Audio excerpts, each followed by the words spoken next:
كيفاش نخليو يوتيوب يزيد المشاهدات وحتى الخوارزميات يخدموا للصالح ديالنا. 5 اخطاء كفيله انها تدمر القناه. الخطا الاول: مقدمه طويله وممله. الخطا الثاني: عنوان وصوره مصغره بدون تاثير. الخطا الثالث: فيديو بدون قصه. وكذلك محتوى مشتت. وفي الاخير انقطاع في النشر.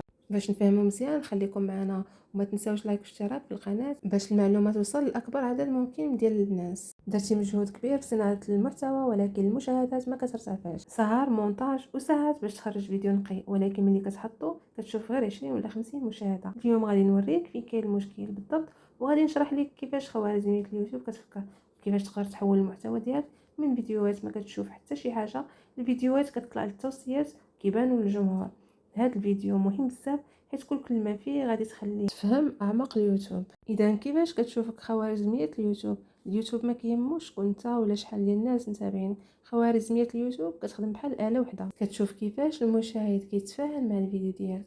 يعني شنو كتقيس خوارزميه اليوتيوب؟ اذا شحال الناس بقاو في الفيديو ديالك. الا هربوا بعد 5 ثواني كارثه، الا بقاو حتى للنصف ممتاز، ولا وصلوا حتى للاخر فانت اللي رابح اللعبه. يعني من بين 100 واحد شاف العنوان، شحال دخل فعلا الفيديو؟ الا كان 6 اقل من 4% فالفيديو صعيب يطلع، ولا كان ما بين 6 حتى 12% راه ممتاز. ولا التفاعل والتعليق وكذلك اللايكات والمشاركات، فهادشي كيقول اليوتيوب بلي هذا الفيديو حقيقه راه مهم. اذا الخلاصه: اليوتيوب ما كيطلعش الفيديو اللي صحابها كيطلبوا منه، انما كيطلع الفيديوهات اللي الجمهور كيحس انها مهمه. دابا غادي نهضروا على الاخطاء الخطيره اللي كيطيحوا المشاهدات للارض، وغالبيه القنوات الصغيره كتوقع فيها.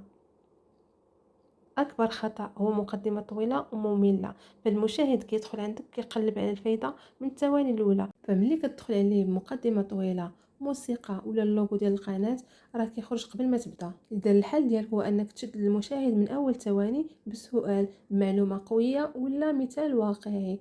الخطا الثاني هو العنوان والصوره مصغره، لي مينياتور. الصوره مصغره والعنوان مسؤولين على 50% من نجاح الفيديو. الا كانوا ضعاف ما كيدخل حتى واحد للفيديو.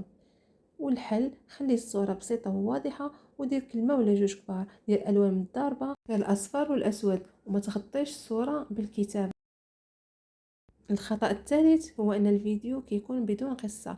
فالمحتوى اللي ما فيهش تدرج او قصة المشاهد كيمل وكيخرج، واليوتيوب كيعاقب على فيديوهات الهروب. والحل في هذه الحالة هذه هو انك تقسم الفيديو. المراحل: المشكلة، الحل، التطبيق والخلاصة، باش المشاهد يبقى متبع. الخطأ الرابع هو انك ما كتكونش محدد النيش، يعني محتوى مشتت. اليوم كدير الجيمين وغدا كدير بلوغ وبعدو التعليم، يعني اليوتيوب ما كيعرفش اش من الجمهور اللي خصو يعطيك. ما عليك الا تختار نيش واضح وتركز عليه. الخطأ الخامس هو انك كتنقاطع في النشر.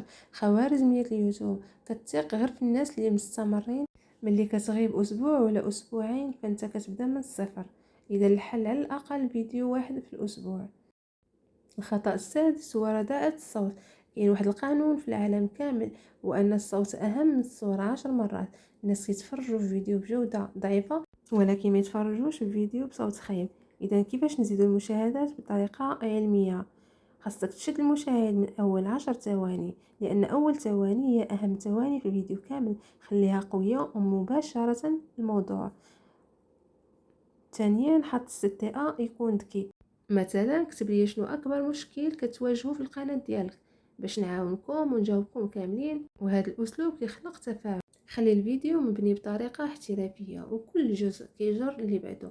خلي المشاهد ديما باغي يسمع الجمله الجايه، واستعمل بطاقه النهايه باش المشاهد ينتقل لفيديو اخر، وهادشي كيعطي الواتش تايم يكون عالي. دير محتوى عنده قيمه حقيقيه، والناس ما كيبقاوش غير على الجماليه، وما باغينش غير الجماليه، باغي تشوف اليوتيوب ماشي صعيب، ولكن خاصك تعرف الطريقه.